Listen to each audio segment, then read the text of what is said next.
Marini lugu.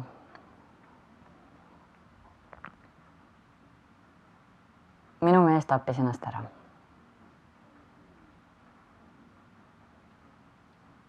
Väga raske on seda lauset välja öelda. Aastaid ma ei suutnudki seda teha ja isegi praegu on klomp kurgus, kui ma need sõnad öeldud saan.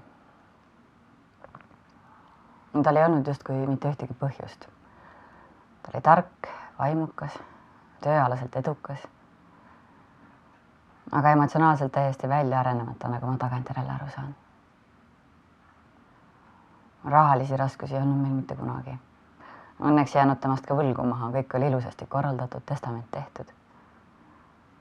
Seltskonnas oli ta alati oodatud.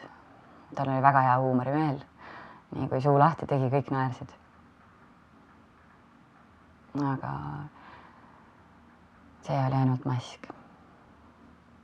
Tema silmad jäid kurvaks. Ja kodus ei olnud ta sugugi see särav seltskonna hing. Ta oli väga vaikne ja eemale hoidev. Ma oleksin nii väga tahtnud, et ta mulle oma valu, oma pisaraid, oma kõhklusi näitaks. Aga mehed püüavad ju nii tugevad näida. Kõigega hakkama saada, olla hea poeg, hea isa, hea abikaasa.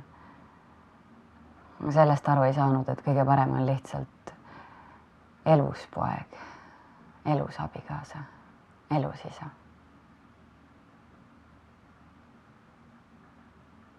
Ma olen ta peale lihtsalt nii vihane. Kuigi ma tean, et ei tohiks olla.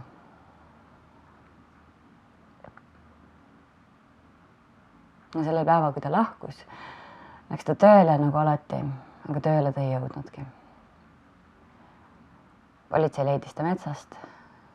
Pärast öeldi, et oli enne surma päris palju alkoholi tarvitanud. Lastele ma siis ei rääkinud, miks isa suri. Äkki surm. Aga teiste sugulastega oli kokkulepe, et tema surma põhjustest me ei räägi. Ja nüüd me ei saagi sellest lastega kunagi rääkida. Sellepärast, et seda ei ole kunagi olnud.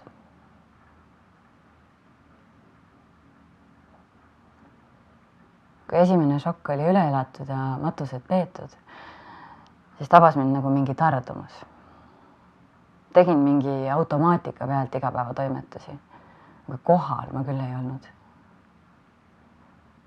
Öösiti lihtsalt nutsin lohutamatult. Vahepeal oli meeletult kurb, siis jälle meeletult vihane. Vahepeal tundsin ennast süüdi. Just kui see oleks minu süü, et mu mees ennast ära tappis. Ma ei teadnud, kust abi otsida. Ma ei uskunud, et üldse on võimalik sellises olukorras abi otsida. Mul justkui ei olnud luba leinata, sellepärast, et ma ise ei andnud endale luba leinata. Ja vaikimistootus ei teinud ka võimalikuks sellest kellegagi rääkida.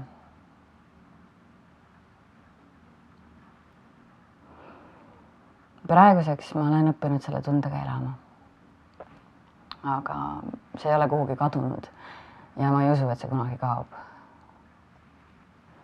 See on üks suur auk minu sees. Tõmbab mind tagasi, õõnestab mu enesehinnangut, ujub ootamatus kohas täiesti ebaadekvaatse reaktsioonina pinnale. Ma kardan, et ühel hetkel ma ise enam ei jaksa. Aga keegi peab ju jaksama.